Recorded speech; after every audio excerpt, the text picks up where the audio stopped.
Hi everyone, I'm Karen Epperson, and today I'm back with Bonnie King Taylor, and she is sharing part two of her top tips for us to stay sane and safe in this crazy Thanks time. very much, Karen. Last time, we talked a lot about hand management and ways to keep our spirits up in the face of the new normal that we're dealing with right now.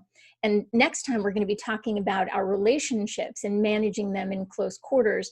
But this time, we're going to talk about an even closer quarter, which is your internal thought process. Perfect. We're going to manage or talk about the way we manage the different phases that we're emotionally going through, and then talk about some specific tools for how to notice that and then deal with it on the fly. Right, because you can't change what you don't acknowledge. Exactly. We have to really come to grips with the things that are irritating us or making it seem like we're suffering. And Hmm. it's really important to recognize the difference between discomfort and disaster. And so today we're going to get into the nitty-gritty of that. Wonderful. I can't wait to hear. Nice. I mean, these are questions that I've been getting quite a lot, and the phases that we're going through. I don't know if you ever heard about Elizabeth Kubler-Ross's the stages of grief. Yes, I have. Right. Seems like everybody has. Yeah. And so the stages of change and transition that we're going through are a little bit similar, and they're definitely discrete portions, but they're not linear. Just like the stages of grief, you can go back and forth or revisit over time. The Yeah. phases of transition are kind of the same. Okay. But we start out specifically with the wonder phase, like, is this going to be a problem or is it not going to be a problem? And Hmm. for a while, we weren't getting a whole lot of really good information, so it was hard to tell. And you could see how people split off into different camps. People who were very, very fearful, other people who were more optimistic. And it was difficult to find somewhere to stand, again, with the sorts of information that we were getting. So Right. in the initial phase, after you get through the, wow, is this going to be a problem for me or not?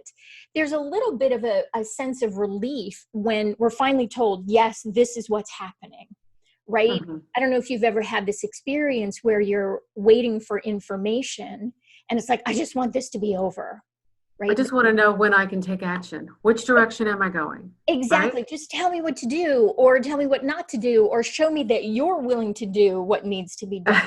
Yeah. There's a whole lot of fear in not having those answers. Right. And so as we've gotten into the phase of getting more information, there's a sense of relief. There's also that same sort of two forks in the road. Am I going to take this information and be proactive with it? Or I'm going to take the information and be paralyzed by it. Oh. And that's a word that I've been hearing a lot lately. So Mhm. I want to be able to provide some tools to help us get out of that. And so after the relief phase is then there's the fear and resentment. Like, whose fault is this? You know, where can I put the negative energy that I have around it? And, you know, why wasn't this taken care of? And that makes a lot of sense, because when we're very young, there are people who are responsible for our well-being, and we want to believe Mhm. that we can trust people in authority to take care of Right. us. Right. And of course, those systems hopefully are being put into place now, but we're in that phase of, again, not really feeling like we have as much information as we need. Now, Well, go ahead. can I just say, for me, the fear part of it, I heard an acronym one time that was so helpful. It was false evidence appearing real. Right, right, And I haven't known what is real and what isn't. And right. that's frustrating. It's super frustrating because, again, it makes us go back and forth between the stages. Like, Hmm. well, I thought I knew what was going on. Like, you should not take pain relievers, or you should take different types of pain Right. relievers, Ibuprofen, Tylenol. You don't know. and we don't know. So again, a lot of the work that we can do, the stuff that we have control over, is Hmm. to decide which, you know, fork we're going to go down. And so Yeah. I'm hoping that as we're getting into the phase of greater and greater lockdown, where a lot of the choices that we would be making are essentially being taken away, that Hmm. people will not relax into, because obviously this is nobody's idea of a good time, Yeah. but focus on those things that we do have some control over. Because the difficulty in terms of having trouble with adapting is that we're focusing on our toddler mind. It's that part of our upbringing where when you're very, very young, before you even know really that you're learning anything, you have the experience of, I'm going to make a noise and my need gets met. Need is met. Need is met.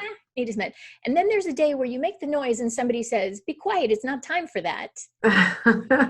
What? It's like a shock. It's a shock to the system. Right. And so here we are really wanting our needs to be met in ways that unfortunately they simply can't be. No one can tell us right now that it's going to be okay, except in terms of what you choose in practical optimism. Does that make sense? Okay. Yes. Okay. I feel like we need to accept that it's acceptance, right? We have to understand that we need to figure out what we can do, what we can't do, and accept what we can. Right. And so, I know that you have known examples of this. I think earlier you were mentioning the Serenity Prayer. Yeah. Right. God grant me the serenity to accept the things I cannot change, the courage to change the things I can, and the wisdom to know the difference.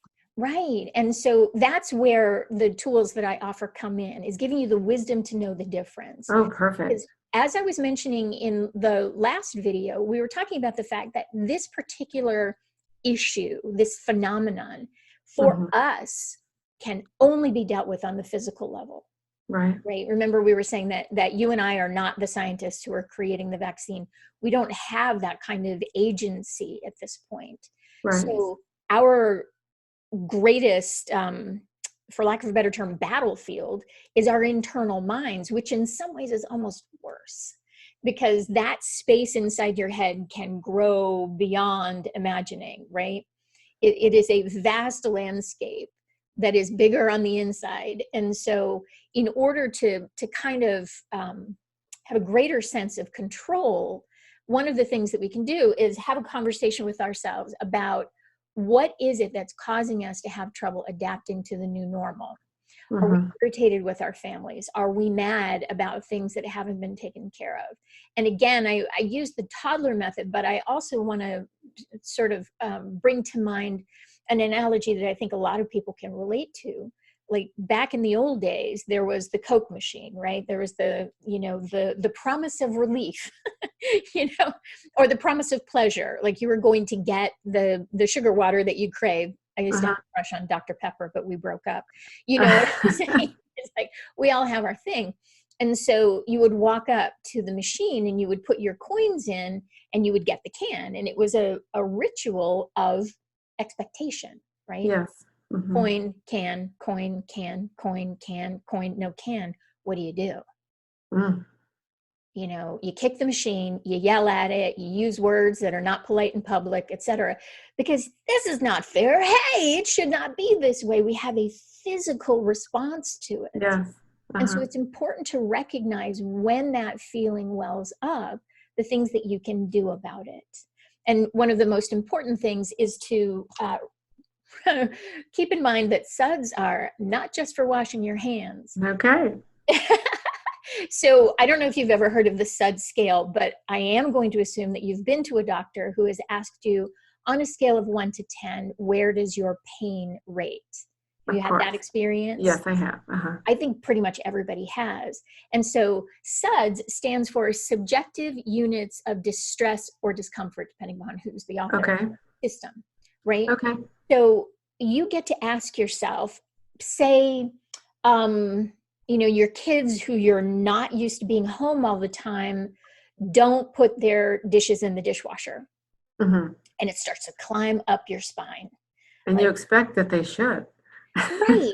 We have these stories of should, right? It ought to be this way or that way. Right. I'm not saying that it shouldn't be that way, but you get to ask yourself, is it or is it not in the moment? And is this where I want to spend my energy? Right. Right. Because unmet expectation causes resentment, and we have a choice whether we want to be feeling that or not. We can choose something else if we're aware of it.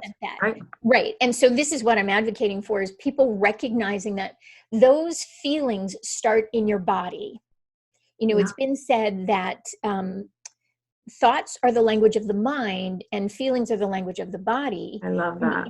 I know, right? It's the first time I heard that, I thought, why does not everybody say this? That's crazy.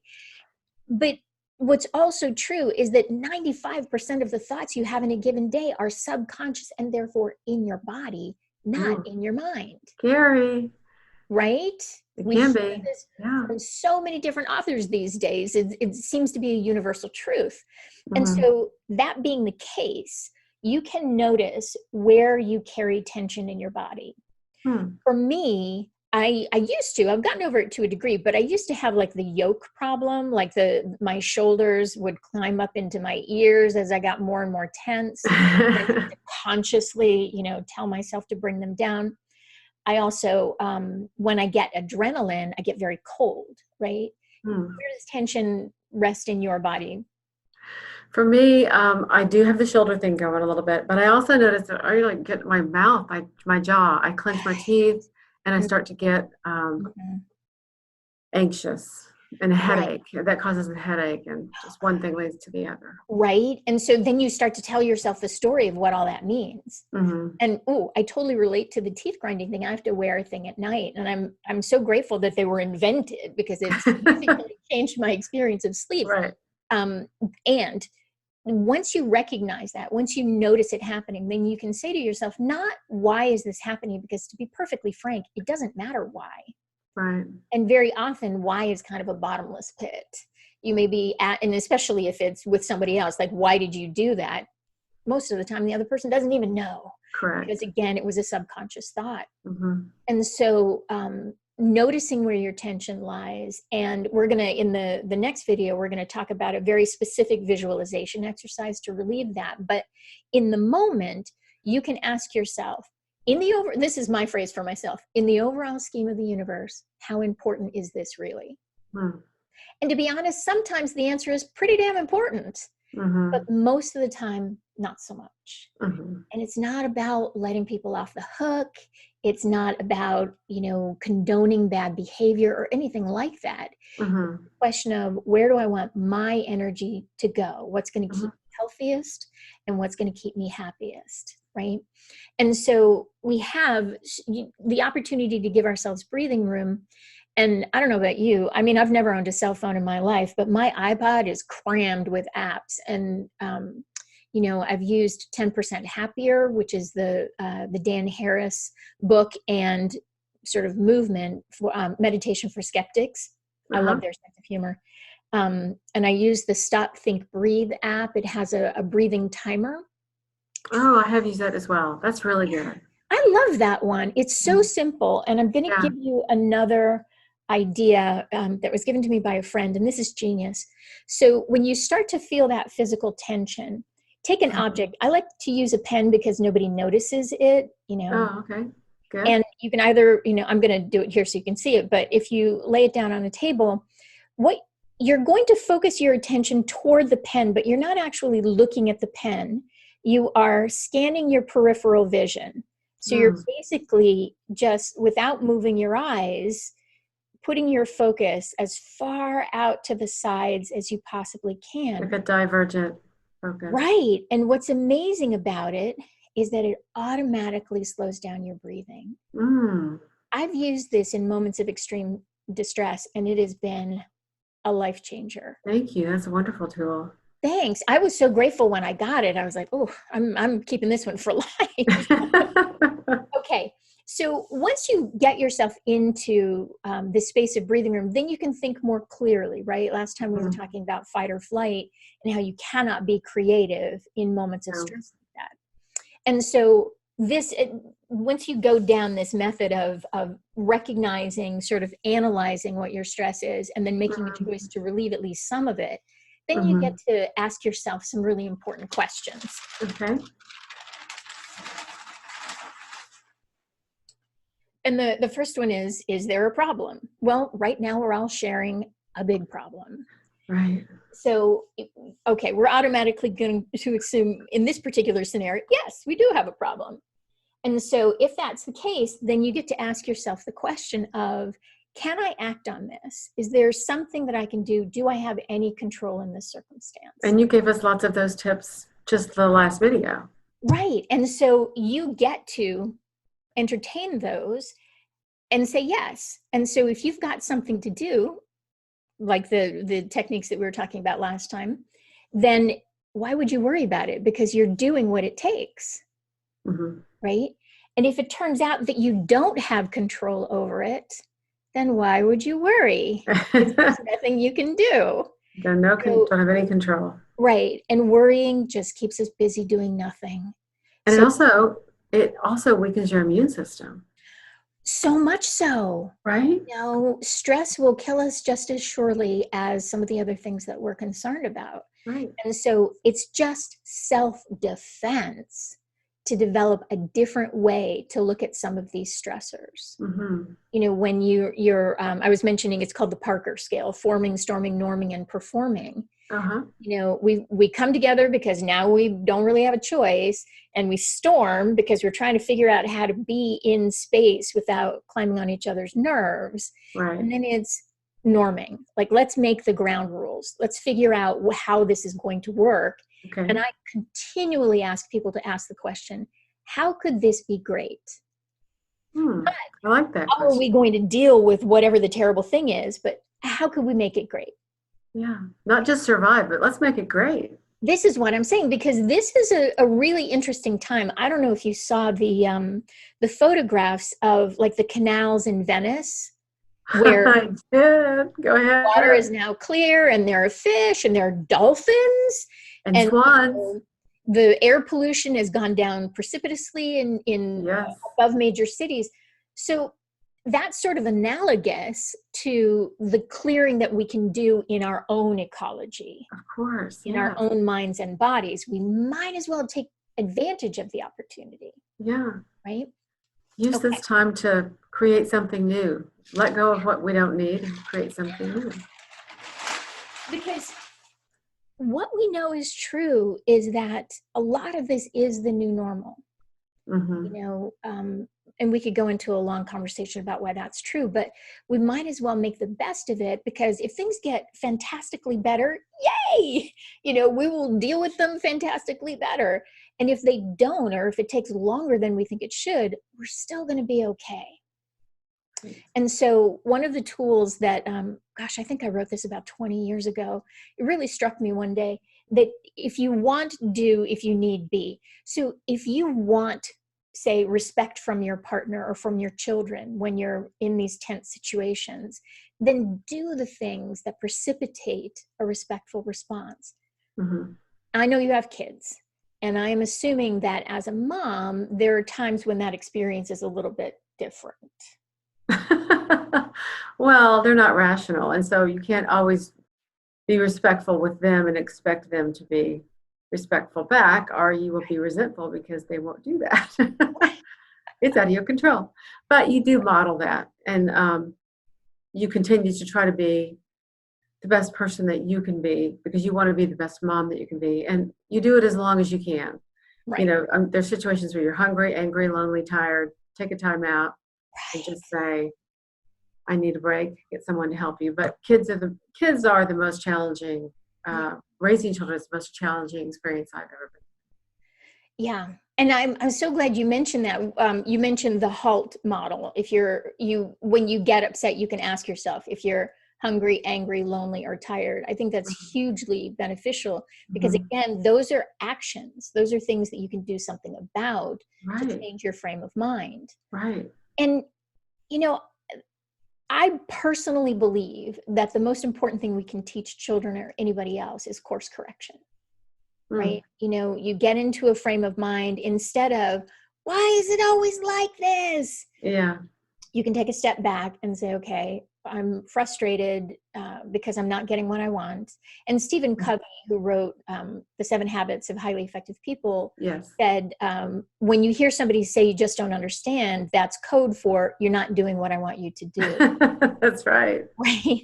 And so I think sometimes it's helpful to just recognize, well, what I really want is somebody to be or feel differently.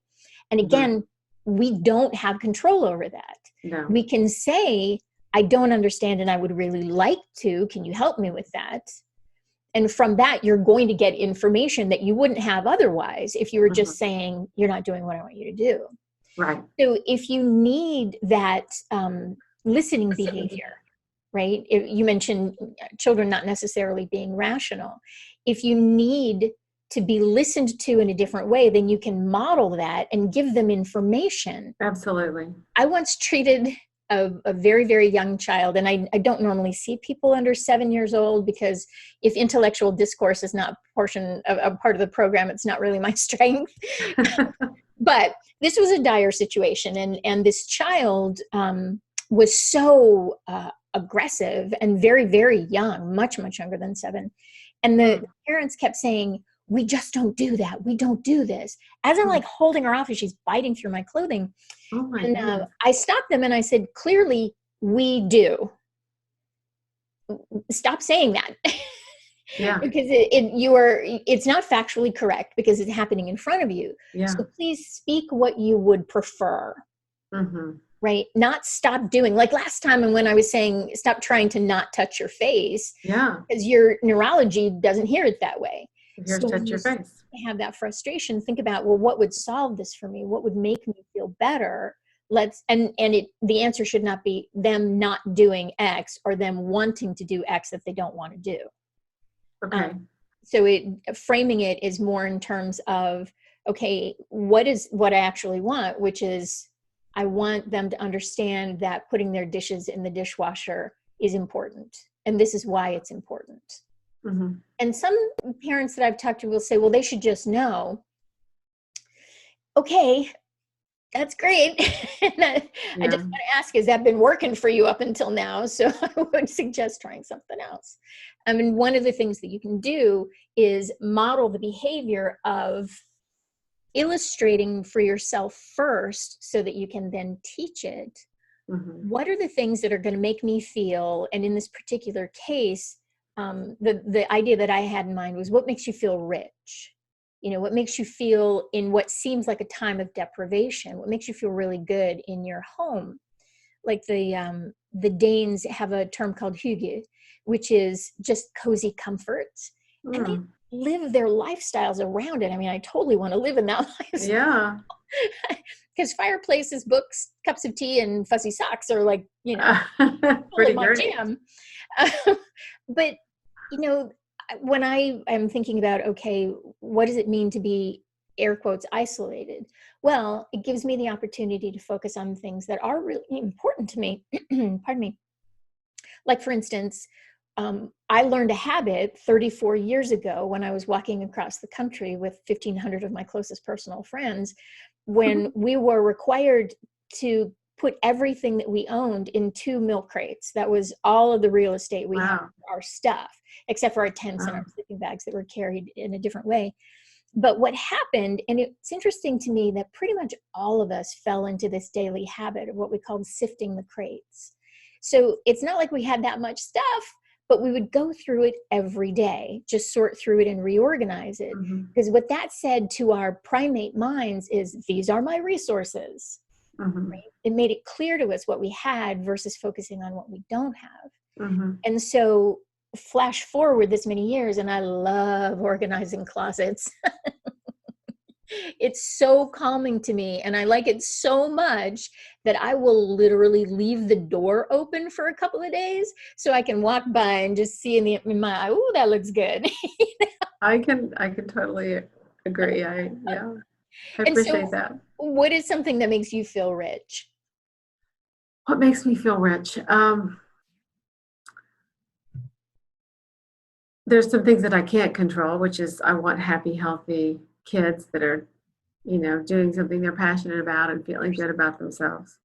And there's things that I can control, which are things like organizing my life, organizing my time, being careful with my money, feeling like I'm, thrifty and frugal and wise about what I'm doing and why I'm spending. Those always make me feel good. Nice. I'm a big fan of efficient use of resources myself. I just love, if I've held on to something for a while and I find the perfect use for it, it's like, it's like, I have made fire. Because Yes, yes. I was able to come up with an ingenious idea. And I think that anything like that helps us to feel like we're more in control is going to reduce the level of fear, because mathematically, for every minute that you spend focusing on something you want, it's that many minutes that you don't spend on something you don't want. Correct. And so, going back to the idea of hygge or being very nurtured, I, for instance, have a duvet, like a comforter, Mm-hmm. old as dirt. And I'm pretty sure that health people tell you to get rid of them after a while.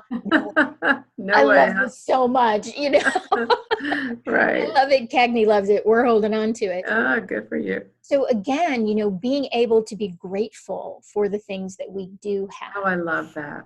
Yes, I love that. Comfort is so important to us as animals, as creatures.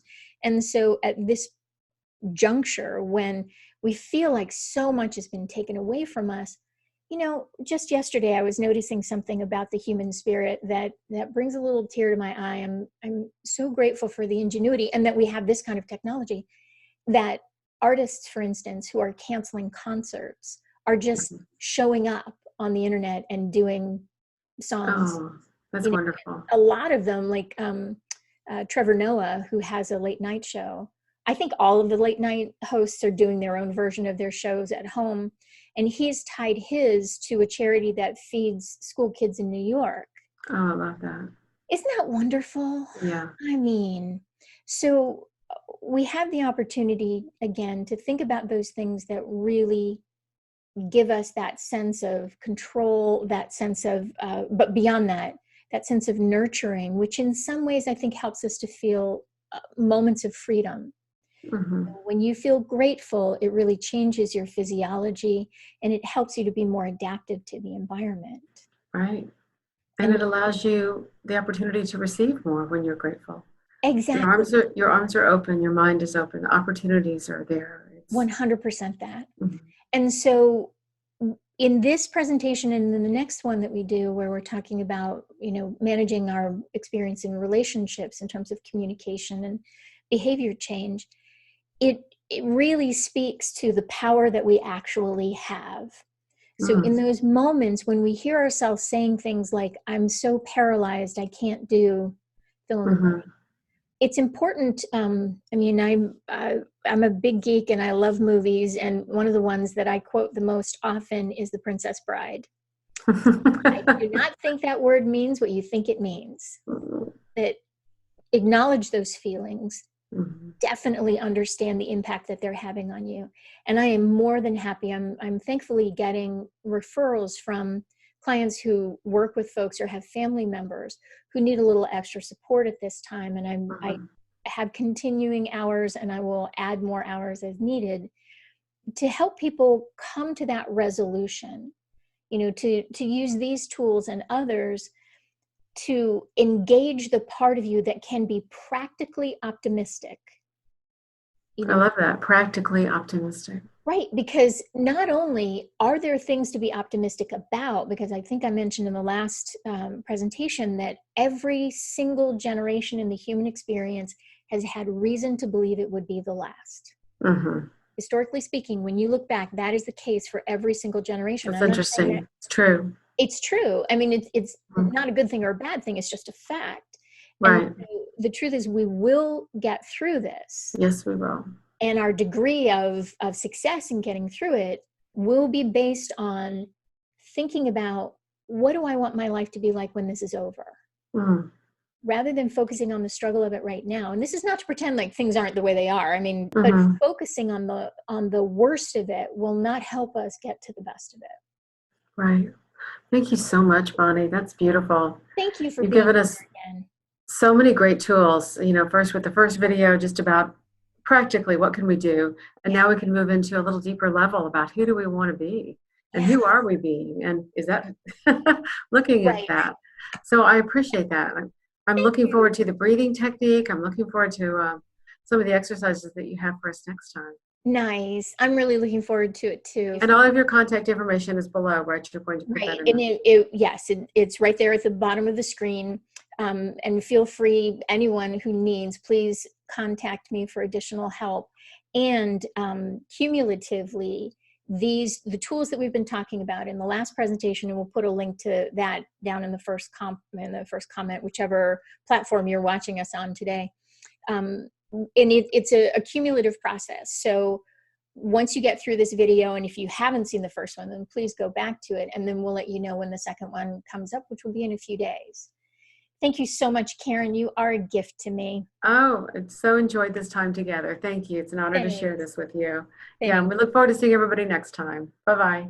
Bye-bye.